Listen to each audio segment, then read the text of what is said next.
It's been more than 4 years since Maine voters approved adult use recreational marijuana sales. But it also took years to work out the rules and regulations before the first stores and growing operations were able to open this past October. But companies that had been selling just medical marijuana for years complained that the new kids on the block had an advantage in the market, and they demanded some changes. Now, Maine's Office of Marijuana Policy is releasing new regulations the medical marijuana providers hope will level the playing field. Here's News Center Maine's Jackie Mundry. This is a big deal. A big deal for the marijuana industry, as a draft of new regulations are announced by the Office of Marijuana Policy, regulations that the industry has been waiting a while for. The law goes into place in 2018 and no rules were ever written for it.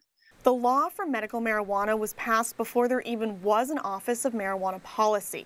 Now, regulations that came after are being put in place. Some of those regulations include giving municipalities the opportunity to allow or not allow certain types of facilities, the state's product tracking system, which is already up and running in the adult use community, will now be used for medical marijuana, and labeling regulations. So they know what's in and what isn't in the products that they choose to consume.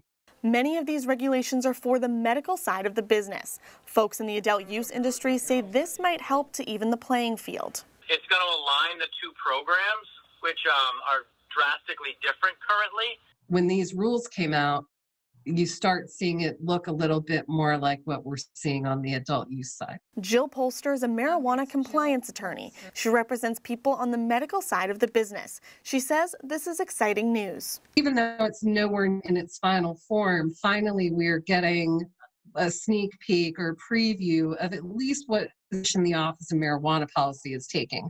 Eric Gunderson is the director of the Office of Marijuana Policy. He says now that the adult use program is up and running, Is really now we're circling back again to the medical program. Gunderson adds that these regulations are put in place in order to keep people who use marijuana products safe. Jackie Mundry, News Center, Maine. And the Office of Marijuana Policy is taking public comment from stakeholders in the industry until Sunday. After reviewing those comments, the final draft of the new regulations will be released.